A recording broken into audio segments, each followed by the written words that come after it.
Bonjour à tous. Épargner pour son enfant est sans doute le plus beau des investissements. Vous lui constituez ainsi un précieux coup de pouce pour son avenir. Pour choisir les bons produits d'épargne qui accompagneront ses besoins et ses projets, à court, moyen ou long terme, voici 4 conseils à prendre en note. Commencez à épargner dès la naissance. C'est prendre un temps d'avance sur l'avenir. Cela permet de constituer un capital qui pourra grandir en même temps que l'enfant et qui lui servira, le moment venu, à réaliser ses projets. Et puis, en mettant de l'argent de côté régulièrement, il est plus facile de faire face aux dépenses courantes ou occasionnelles qui jalonnent la vie. Dans l'idéal, il est conseillé de détenir des solutions d'épargne complémentaires, l'une pour le court terme, l'autre à plus longue échéance. L'épargne bancaire est une première épargne, mais au-delà du taux servi par ces différents produits, il convient aussi de prendre en compte la fiscalité applicable ainsi que la possibilité d'effectuer facilement ou non des retraits d'argent. Pour ce faire, le livret A est sans risque, sans frais et liquide. Il peut être ouvert dès la naissance de l'enfant. Il n'est pas soumis à l'impôt ni aux contributions sociales. Plafonné à 22 950 euros, son taux est fixé à 0,5% depuis le 1er février 2020.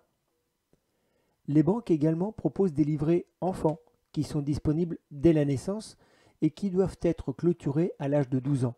Leur rémunération varie largement d'un établissement à l'autre, de 0,75 à 2%. À partir de 12 ans, mieux vaut opter pour le livret jeune, qui est plafonné par l'État à 1 600 euros de versement. Mais l'un des avantages tient au fait que ses intérêts sont totalement défiscalisés. Son taux est actuellement de 1,25% depuis le 1er novembre 2019. Ce taux est net d'impôts et de contributions sociales. Pour constituer un capital pour ses descendants, qu'il s'agisse de ses enfants, voire de ses petits-enfants, l'assurance vie reste l'une des meilleures alternatives, surtout si l'on se projette sur le long terme.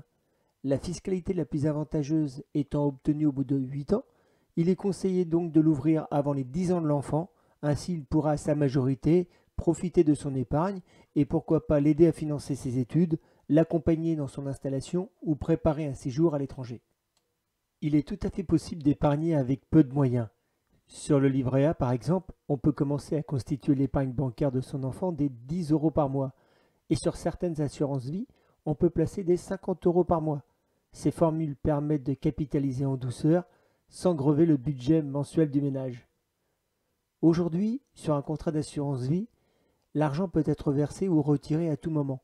La fiscalité s'applique uniquement en cas de rachat et ce sur les intérêts ou les plus-values perçues.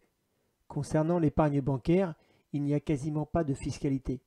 Si nous prenons l'exemple du livret A ou du livret jeune, leurs intérêts sont totalement exonérés d'impôts sur leurs revenus et de prélèvements sociaux. J'espère que toutes ces informations ont pu vous être utiles.